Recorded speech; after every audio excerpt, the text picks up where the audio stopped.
Wax and I, we have not been back to Singapore for about 2 years now, and I feel that food is the one thing that really transports you. Even when you can't be physically back home, you can always cook yourself something that reminds you of home. Hi everyone, I'm Pamelia Chia, and you're here with me in my home in Dalesford, which is 1.5 hours away from Melbourne City. So the Singapore Global Network has asked me to answer some questions about my life and also to share with you a recipe from home. So let's get started. So the very first question is, how did you get started with cooking? To be honest, I started off loving baking first because, as a student, you don't really have that much money to buy like a whole duck or like a whole fish to cook at home. So I really started with like basic staple ingredients like butter, sugar, flour, eggs, and with that you can really create so many different things.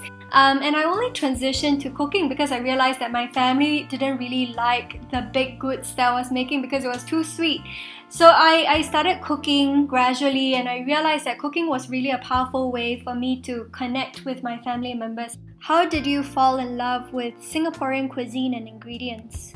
When I was younger, my mom would cook a lot in her kitchen, and I found it really hard to learn from her because there's a lot of like agak-agak kind of cooking, and so I just wanted to stay away from that because it felt very imprecise. It felt really difficult to learn. And later on, when I became a chef, I started working at this place called Lollapalooza.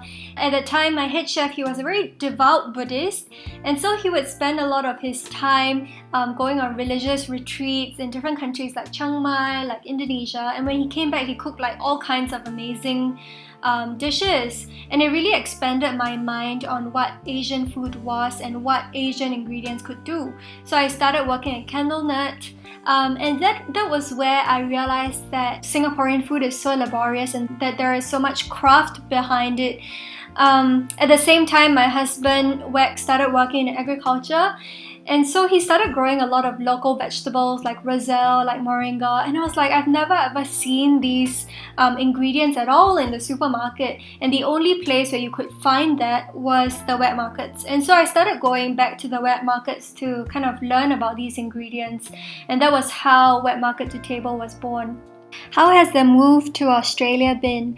So we moved about 3 to 4 years ago because Wax wanted to do his Masters in Agriculture here in Australia, and so I felt that it was a good time for me to experience living abroad because when I was in school, I never went for any exchange programs or anything like that. So we lived for 3 years in Melbourne City, and recently we moved out here to Dalesford, which is in rural Victoria. So it has been an incredible journey and experience so far because I've never experienced so many things before living here. For example, eating with the seasons. I mean, seasons is not something that we have in Singapore.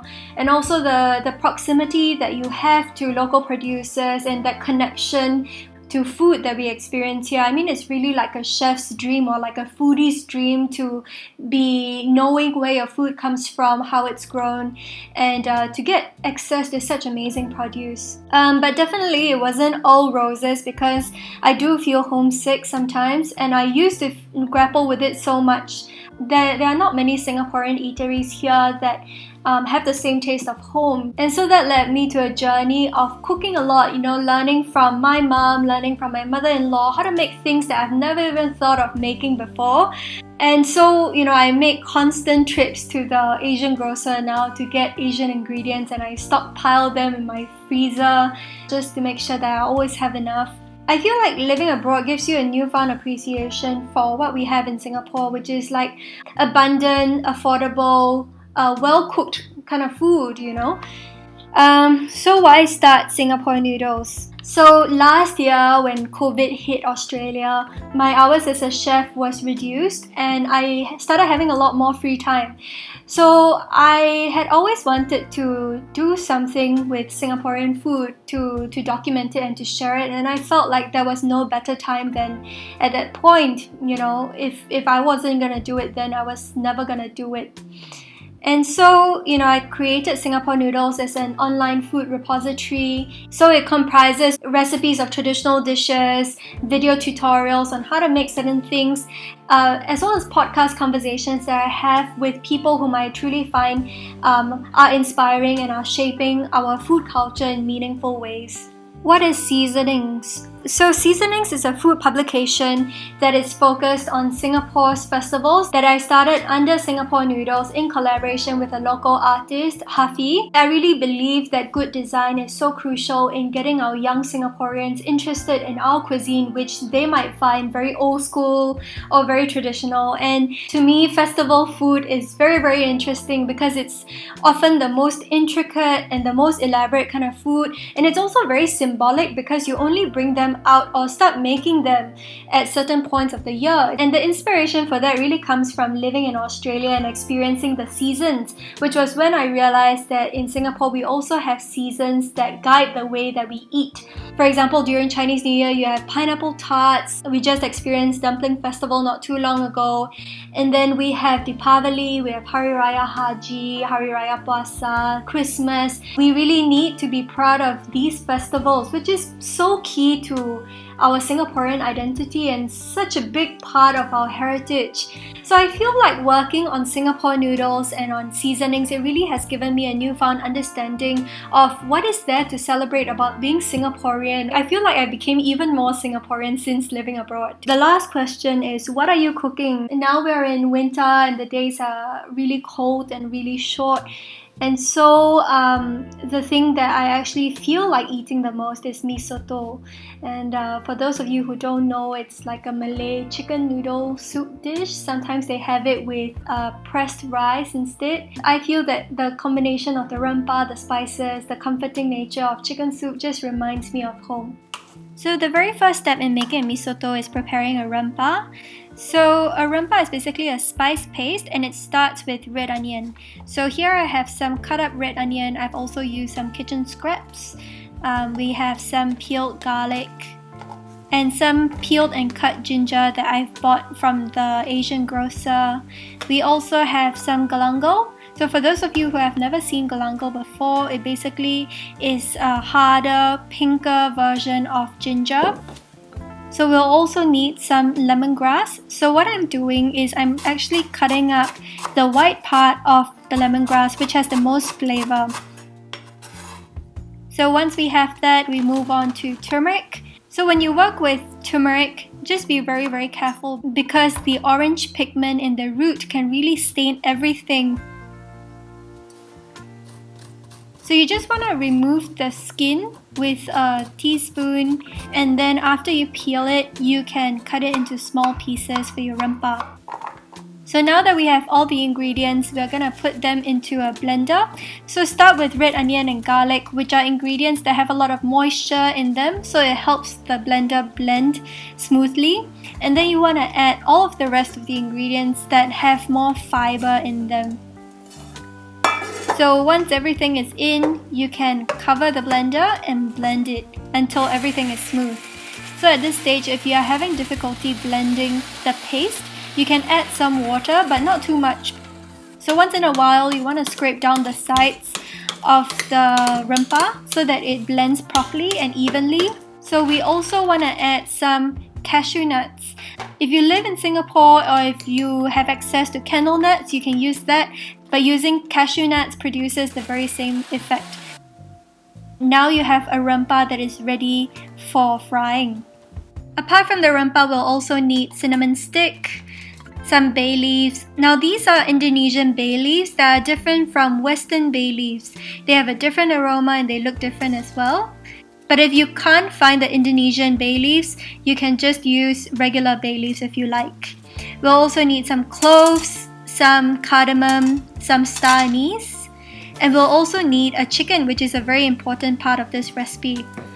So you want to cut down one side of the backbone to open up the chicken, and then now you want to cut through the breast so that you split the chicken into two pieces. I like using a pair of kitchen scissors for this, but you can also use a knife or a Chinese chopper. So now you want to heat some oil in a stock pot. And then you want to add your spices as well as the parts of the lemongrass that we did not use in the rempah. So fry this for a few minutes before adding your rempah.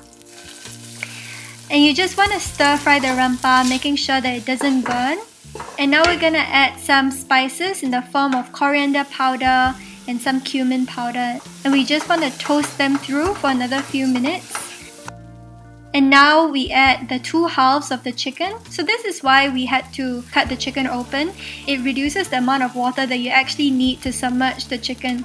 So I normally like to rinse out my blender jug with some water just to get all of the spice paste out before pouring it into the pot. So you want to top up with sufficient liquid to cover the chicken completely. Now we're going to bring this to a boil and then we'll season it to taste with salt. So at this point, I also like adding some ground white pepper to taste. So allow this to simmer for about 2 to 3 hours or until the chicken is completely tender. So when the chicken is done, it should completely fall off the bone. It should be that tender, and this is absolutely perfect. So use a pair of tongs or a sieve to remove all the spices as well as the chicken from the soup. So once the chicken has cooled down enough for you to handle, you can actually pick apart the chicken. And what I really like about using a whole chicken is that you get all the great bits like the cartilage and also the skin. So I'll pick everything and I'll store them in takeaways for the next day when I assemble the Mee Soto. For any dish that uses fried shallots or fried onions, I really like to make my own because it tastes so much fresher and it's so easy to make. So all you have to do is put your sliced onions in a pan and add enough oil to almost cover the onions. So you just want to set it on high heat, and I like using high heat because I feel that the onions brown quicker and they retain a lot of their sweetness. So when it's almost the color that you like, take it off the heat because it will continue cooking, and you just want to pass it through a sieve. So the oil you can use for frying or deep frying, and for the onions we will keep and we'll use them in our begedils and also to garnish the Mee Soto. And now we can move on to the next component, which is preparing the begedils. So for the begedils, I'm using some local potatoes. So they normally sell it in like a huge bag of like 5 or 10 kilos. So they are usually caked in soil. So the very first thing I do is to scrub them really well with a scourer. And I'll place them in a pot and fill it up with water. To that, I'm gonna add some salt, some Indonesian bay leaves, and bring that up to a boil. So after about 20 minutes, test it with a knife and it should be completely tender. So remove that from the pot and just let them cool down until they are cool enough to handle. So now what we're gonna do is remove the skins. I like using a butter knife for this. I feel like this works a lot better when the potatoes are still warm, so you don't want to let them cool completely, and you just want to remove any trace of skin. And then to the peeled potatoes, I'm adding some chopped coriander and chopped Chinese celery. If you can't find Chinese celery, you can use the stems of coriander. And now I'm just using my hands to blend everything together, season it to taste with salt. And we're gonna add some homemade fried onions, combine everything well, and you just want to form it into small patties. After you shape them into balls, just lightly flatten them and store them in your fridge or until you're ready to fry the begedils. So the next day, the very first thing that you want to get on is a pot of hot water, and we're gonna use this to blanch bean sprouts. So using a sieve, quickly lower the bean sprouts into the water and just cook it for about 1 minute and then drain it and set it aside. In the same water, you're going to cook some Hokkien noodles or yellow noodles, and because this is a fresh product, it just takes about 1 minute to cook. If you can't find this ingredient, you can just use bihun or kway teow. The next thing that goes into this pot is bihun, so you can just drop that right in. And once it rehydrates and becomes tender, you can pour it out into a colander and let that cool while you prepare the other ingredients. So now for the eggs, bring a small pot of water to a boil. You just want to drop the eggs in and cook it for about 6 minutes. So my preference for the egg is for it to be soft-centered.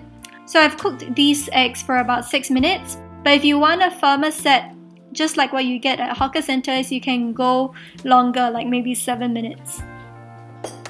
Now we're gonna start frying the begedils. So crack some eggs into a bowl, beat that up, and that is basically your egg wash. So coat the begedils in the egg and drop them into hot oil. You can be pretty generous on the egg coating because what you get is these like really nice frilly edges that are really delicious to eat. So you just want to fry the begedils until they turn golden brown, and then lift them out of the wok and transfer them onto paper towels to drain.